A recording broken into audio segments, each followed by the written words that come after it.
बिस्मिल्लाहिर्रहमानिर्रहीम। स्टार्ट करते हैं विटामिन के की वीडियो को। एग्जामिनेशन पॉइंट ऑफ व्यू जो 6 इंपॉर्टेंट 3 विटामिन है उनमें से एक विटामिन के भी है। ठीक हो गया। अच्छा, विटामिन के और विटामिन डी ये थोड़ा सा इनका जो सिंथेसिस है वो आपको पता है यूनिक भी होता है। विटामिन डी हमारे पास फूड के अलावा बॉडी खुद भी फॉर्म कर रही होती है, आपको पता है स्किन में फॉर्म हो रहा होता है। इसी तरह विटामिन के फूड के अलावा बॉडी खुद तो फॉर्म नहीं कर रही होती, लेकिन बॉडी के अंदर इंटेस्टाइन से मौजूद इंटेस्टिनल बैक्टीरिया इस विटामिन के को प्रोड्यूस कर रहा होता है, तो हमारी बॉडी के अंदर फॉर्म जरूर हो रहा होता है विटामिन के। ठीक हो गया। अब हम देखते हैं, अच्छा सिंथेसिस के हवाले से या सोर्सेज के हवाले से विटामिन के की 3 डिफरेंट फॉर्म्स हैं। वो कौन कौन सी फॉर्म्स हैं वो अब मैं यहाँ पे लिख देता हूँ। ये 3 टाइप्स हैं, जिनमें पहले फाइलोक्विनोन विटामिन के 1 भी कहा जाता है। मेनाक्विनोन जो हमारा इंटेस्टिनल बैक्टीरिया प्रोड्यूस कर रहा है वो बेसिकली ये होता है मेनाक्विनोन। ठीक है, इसको विटामिन के 2 भी कहा जाता है। और ये तीसरी फॉर्म है मेनोडायोन, इसको विटामिन के 3 भी कहते हैं। ये वो विटामिन है जो हम सिंथेसाइज करते हैं, यानी जब हम सिंथेसाइज करते हैं विटामिन के तो ये वाली फॉर्म बनती है उसकी बेसिकली। ठीक है, तो एंड में मैं आपको वैसे वीडियो के एंड में कुछ पास पेपर के क्वेश्चन भी दिखाऊंगा, तो आप उसमें देखेंगे कि वो कई दफा ये फॉर्म्स पूछ भी लेते हैं। ठीक हो गया। तो ये हमने फॉर्म्स को डिस्कस कर लिया। फॉर्म्स को डिस्कस करने के बाद नेक्स्ट चलते हैं फंक्शन की तरफ। तो विटामिन के का बेसिक फंक्शन जो है वो है पोस्ट ट्रांसक्रिप्शनल मॉडिफिकेशन करवाना। पोस्ट ट्रांसक्रिप्शनल मॉडिफिकेशन खास तौर पे ऑफ क्लॉटिंग फैक्टर्स। ठीक, कौन कौन से क्लॉटिंग फैक्टर्स, ये भी कई बार सवाल पूछ लेते हैं कौन कौन से क्लॉटिंग फैक्टर्स की करवाते हैं, क्योंकि ये इंपॉर्टेंट है। तो 4 हैं 2, 7, 9, 10। आप इसी तरह नाम याद करिए, तेज से बोले 2, 7, 9, 10 तो नाम याद हो जाता है। Clotting factor 2, clotting factor 7, clotting factor 9 और क्लॉटिंग फैक्टर 10। इन सारे क्लॉटिंग फैक्टर्स के अंदर विटामिन के पोस्ट ट्रांसक्रिप्शनल मॉडिफिकेशन करता है, इन क्लॉटिंग फैक्टर्स को फंक्शनल करता है। अब क्या मॉडिफिकेशन करता है इनकी वो अब हम देख लेते हैं। तो बेसिकली ये है कि उन क्लॉटिंग फैक्टर्स की ट्रांसक्रिप्शन हो जाने के बाद उनके अंदर पोस्ट ट्रांसक्रिप्शनल चेंज होती है कि उनका ग्लूटामेट कन्वर्ट होता है इनटू गामा कार्बोक्सी ग्लूटामेट। ठीक है, ग्लूटामेट की कार्बोक्सिलेशन होती है और वो कन्वर्ट हो जाता है इनटू गामा कार्बोक्सी ग्लूटामेट। ये कार्बोक्सिलेशन जो है ये करवाने वाले एंजाइम का नाम है गामा ग्लूटामाइल कार्बोक्सिलेज, और इस एंजाइम का को फैक्टर हमारे पास विटामिन के होता है। ठीक है, तो अगर इस पूरे ओवरऑल रिएक्शन को पूछा जाए तो इस रिएक्शन के अंदर क्या क्या रिक्वायर्ड होता है, गामा ग्लूटामाइल कार्बोक्सिलेज रिक्वायर होता है, CO2 रिक्वायर होता है, O2 रिक्वायर होता है और विटामिन के रिक्वायर होता है। विटामिन के की एक खास फॉर्म है जो कि रिक्वायर्ड होती है, उस फॉर्म को हम कहते हैं हाइड्रोक्विनोन। हाइड्रोक्विनोन, ठीक है, हाइड्रोक्विनोन यूज होती है और ये कन्वर्ट हो जाती है इनटू एपॉक्साइड फॉर्म। विटामिन के एपॉक्साइड फॉर्म में कन्वर्ट होता है इस रिएक्शन में। तो क्या यूज हुआ, हाइड्रोक्विनोन यूज हुआ, गामा ग्लूटामाइल कार्बोक्सिलेज यूज हुआ, CO2 यूज हुआ, O2 यूज हुआ। बाकी बातों से हमारा ताल्लुक नहीं है, हमने बस ये बताना है कि विटामिन के ने रोल प्ले किया है ग्लूटामेट को कन्वर्ट करने के लिए कार्बोक्सी ग्लूटामेट में, या विटामिन के ने रोल प्ले किया है कार्बोक्सिलेशन में, या विटामिन के ने रोल प्ले किया है post transcriptional modification of clotting factors और ब्ला ब्ला ब्ला ब्ला। ठीक, अच्छा अब एक और चीज देखिएगा, विटामिन के हाइड्रोक्विनोन से एपॉक्साइड फॉर्म में कन्वर्ट हो रहा है, यानी कि इनएक्टिव फॉर्म में कन्वर्ट हो रहा है। अब दोबारा हाइड्रोक्विनोन में कन्वर्ट करने के लिए, इसको वापस यहाँ पे कन्वर्ट करने के लिए हमारे पास एक एंजाइम होता है जिसको हम कहते हैं विटामिन के एपॉक्साइड रिडक्टेज एंजाइम। उसका VCOR1, उसकी जो एब्रीविएशन है वो ये है, विटामिन के एपॉक्साइड रिडक्टेज एंजाइम। ये वाला हमने फिजियोलॉजी के अंदर भी गाइडलाइन में बार बार लिखा हुआ है, तो ये वैसे तो पता होना चाहिए, लेकिन एंजाइम का नाम क्या है जी, ये आपने देख लिया, विटामिन के एपॉक्साइड रिडक्टेज। ये वो एंजाइम है जो कि एपॉक्साइड फॉर्म को दोबारा हाइड्रोक्विनोन में कन्वर्ट करेगा और ये हाइड्रोक्विनोन यूज होगी इस रिएक्शन के लिए। ठीक है, ये समझ लो विटामिन के में बस ये रिएक्शन ही है सबसे इंपॉर्टेंट चीज, ये रिएक्शन है। और फिर आगे ये गामा कार्बोक्सी ग्लूटामेट किस तरह से हेल्प करता है क्लॉटिंग में, ये दो ही चीजें विटामिन के में जो सबसे ज्यादा इंपॉर्टेंट है। बाकी बातें भी इंशाल्लाह डिस्कस करते हैं। अच्छा जी, अब हम मैकेनिज्म देखते हैं। बेसिकली क्लॉटिंग फैक्टर्स को इस पोस्ट ट्रांसक्रिप्शनल मॉडिफिकेशन से या इस कार्बोक्सिलेशन से फायदा क्या होता है, ये हम देखते हैं।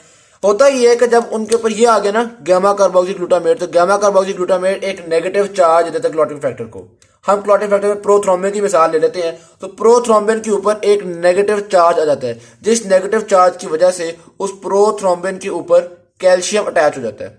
जब ये कैल्शियम अटैच होता है तो प्रोथ्रोम्बिन कैल्शियम कॉम्प्लेक्स, या कह लो प्रोथ्रोम्बिन इन अटैच्ड फॉर्म, ये जाके ज्यादा रेडिली प्लेटलेट्स पे लगता है और प्रोथ्रोम्बिन कन्वर्ट होता है थ्रोम्बिन में। थ्रोम्बिन में कन्वर्ट होगा तो आपको पता है थ्रोम्बिन फिर आगे क्लॉटिंग को लेके चलेगा। तो यहां पे हमने देखा किस तरह से, मैं दोबारा एक बार रिपीट कर रहा हूं, कार्बोक्सिलेशन होने की वजह से प्रोथ्रोम्बिन नेगेटिव हो गया, नेगेटिव हुआ तो प्रोथ्रोम्बिन में कैल्शियम आयन जाके अटैच हो गए, अब प्रोथ्रोम्बिन अटैच फॉर्म में ज्यादा रेडिली जाके लगेगा मेम्ब्रेन पे, और जब मेम्ब्रेन पे जाके लगेगा, ये पूरा कॉम्प्लेक्स जब मेम्ब्रेन पे जाके लगेगा तो ये प्रोथ्रोम्बिन कन्वर्ट होगा इनटू थ्रोम्बिन, और थ्रोम्बिन आपको पता है एक एक्टिवेटेड फॉर्म है जो कि क्लॉटिंग को स्टार्ट करेगी। तो ये एक पूरा मैकेनिज्म है, ठीक हो गया, जिससे आपकी क्लॉटिंग स्टार्ट हो जाएगी। तो विटामिन के का इंपॉर्ट, अच्छा, फंक्शन ऑफ विटामिन के को मुख्तलिफ वर्डिंग में किस तरह कह सकते हैं? फंक्शन ऑफ विटामिन के is post transcription modification, function of vitamin K is conversion of glutamate into gamma carboxyglutamate, या function of vitamin K is carboxylation, या क्लॉटिंग में फंक्शन रोल प्ले कर रहा है। तो ये सारी बातें हो सकती हैं। अच्छा, फिर देखिएगा कुछ हमारे पास एंटी कोएगुलेंट्स किस तरह से काम करते हैं, वो अब हम देखते हैं। एक एंटी कोएगुलेंट होता है वॉरफेरिन, इसका जिक्र हमने वहां पे भी किया है, फिजियोलॉजी में भी होता है। वॉरफेरिन हो गया, हेपेरिन हो गया। अब ये वॉरफेरिन क्या करता है? ये वॉरफेरिन इस एंजाइम को इनहिबिट करता है, ये जो है ना VCOR1, इस एंजाइम को इनहिबिट करता है। जब इस एंजाइम को इनहिबिट करता है तो हाइड्रोक्विनोन कम बन पाती है। जब हाइड्रोक्विनोन कम बन पाएगी तो ये वाला रिएक्शन कम होगा, ये रिएक्शन कम होगा तो जारी बात है कम प्रोथ्रोम्बिन थ्रोम्बिन में कन्वर्ट होगी। कम प्रोथ्रोम्बिन थ्रोम्बिन में कन्वर्ट होने का मतलब है क्लॉटिंग डिले होगी, क्लॉटिंग स्लो होगी। तो हमने देख लिया कि विटामिन के हेल्प करता है पोस्ट ट्रांसक्रिप्शनल मॉडिफिकेशन में, या विटामिन के हेल्प करता है ग्लूटामेट की कन्वर्जन गैमा कार्बोक्सीग्लूटामेट में।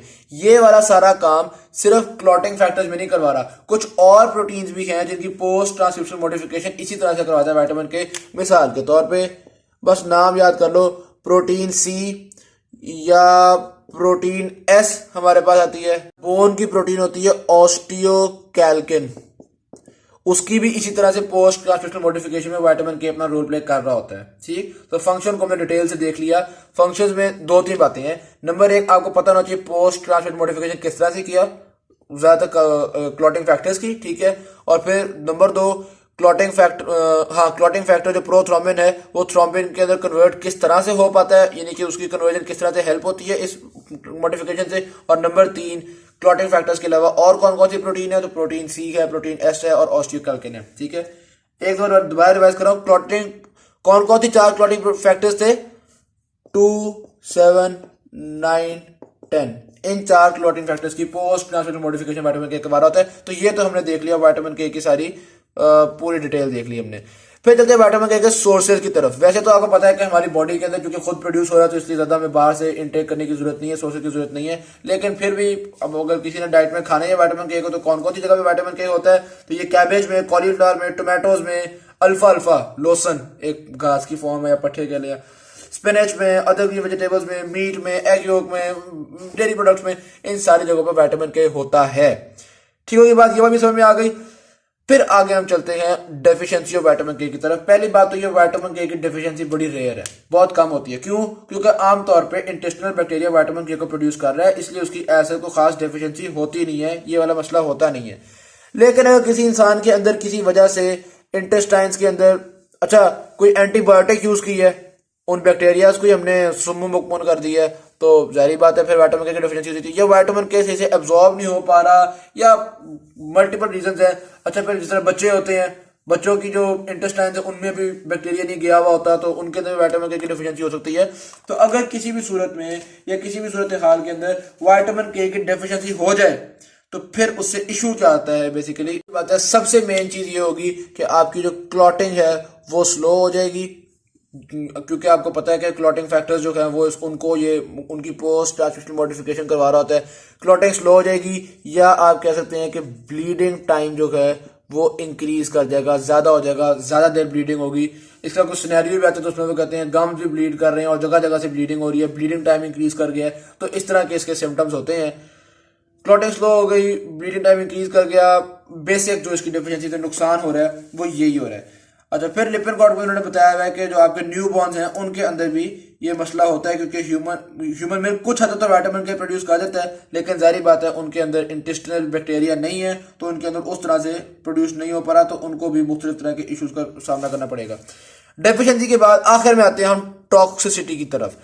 विटामिन के अगर बहुत ज्यादा हो जाए, एक्सेसिव हो जाए, तो ये आरबीसीज को तोड़ना शुरू कर देता है, यानी ये करवाता है हीमोलिटिक एनीमिया। बस इतनी सी बात थी। टॉक्सिसिटी में हीमोलिटिक एनीमिया, डेफिशिएंसी में क्लॉटिंग, या आप कहते हैं क्लॉटिंग नहीं हो रही, या आप कहते हैं ब्लीडिंग टाइम इंक्रीज कर जाएगा। सोर्सेज बस बकवास से थे। फंक्शंस पोस्ट ट्रांसलेशनल मॉडिफिकेशन करवा रहा है, क्लॉटिंग प्रोटीन्स की भी, ऑस्टियोकैल्किन की भी, प्रोटीन सी की भी, प्रोटीन एस की भी, और उससे आपको पता है थ्रोम्बिन किस तरह से ज्यादा तेजी से बन पाता है, क्लॉटिंग किस तरह से हो पाती है, सारा पता होना चाहिए। और तीन फॉर्म्स हमने डिस्कस कर लिए हैं। अच्छा, अब मैंने आपसे कहा था कि एंड में मैं आपको कुछ जो पास पेपर के क्वेश्चंस हैं वो भी दिखाऊंगा ताकि आपको पता चले कि किस तरह का क्वेश्चन आता है बेसिकली आपके पास। देखिएगा, बेसिकली एक सिनेरियो उन्होंने दिया हुआ है, उसमें यही कहा है कि ब्लीडिंग बहुत ज्यादा हो रही है, ब्लीडिंग टाइम इंक्रीज कर गया है, इसलिए विटामिन के डिफिशिएंसी है। पहले उन्होंने पूछा कि प्लांट से क्या चीज ड्राइव हो रही है, आपको पता है फाइलोक्विनोन प्लांट से ड्राइव हो रहा होता है, ये दूसरा मैंने पता नहीं क्यों यहाँ पे लिखा है। फिर कौन कौन से क्लॉटिंग फैक्टर्स हैं 2, 7, 9, 10, वो बात भी आपको पता है। फिर उन्होंने कहा कि किस तरह से प्रोथ्रोम्बिन की कन्वर्जन या प्रोथ्रोम्बिन का प्लेटलेट के साथ इंटरेक्शन किस तरह चेंज होता है। आपको पता है प्रोथ्रोम्बिन कैल्शियम से अटैच हो जाएगा और कैल्शियम प्रोथ्रोम्बिन कॉम्प्लेक्स जो है वो प्लेटलेट के साथ जाके अटैच होगा, जिसकी वजह से प्रोथ्रोम्बिन कन्वर्ट होगी थ्रोम्बिन के अंदर। और फिर उन्होंने कहा क्लॉटिंग प्रोटीन्स के अलावा और कौन सी प्रोटीन जिनके अंदर कहता है, तो प्रोटीन सी है, प्रोटीन एस है, ऑस्टियोकैल्किन है, ये वो आप देख सकते हैं विटामिन के बारे में चीजें हैं। और कोई डिस्कस कर लें अगर हम, थोड़ी बेहतरी हो जाती है ना असल में। हाँ, यहाँ पे भी उन्होंने एक सिनेरियो दिया हुआ है आपको, उसमें उन्होंने कहा कि पेशेंट है, उसके गट के अंदर डिजीज है, तो यानी वो बताना ये चाह रहे हैं कि उसका गट का बैक्टीरिया जो उसी से काम नहीं कर रहा, ठीक है, और एंटीबायोटिक्स वगैरह दी हुई है। विटामिन के की इसके अंदर हमने बताया कि इसके अंदर विटामिन के की डेफिशिएंसी है। वो कह रहे हैं ब्लीडिंग टाइम क्यों बढ़ जाता है, आपको पता है क्लॉटिंग प्रोटीन्स की प्रॉपर पोस्ट मॉडिफिकेशन नहीं हो सकेगी, वो प्रॉपरली अपने फॉर्म नहीं कर सकेंगे, तो वो अपना फंक्शन नहीं कर सकेंगे, प्रोथ्रोम्बिन थ्रोम्बिन में कन्वर्ट नहीं हो सकेगी। अच्छा, फिर ये एक और सवाल है, उसमें भी सेम चीज उन्होंने पूछी हुई है उसी तरह से कि ब्लीडिंग टाइम क्यों प्रोलॉन्ग हो जाता है, क्या डेफिशिएंसी आती है, तो सिमिलर चीजें पूछी जाती हैं। Thank you very much. Video अच्छी लगी शेयर जरूर कीजिएगा, चैनल को सब्सक्राइब कीजिएगा। अल्लाह हाफिज।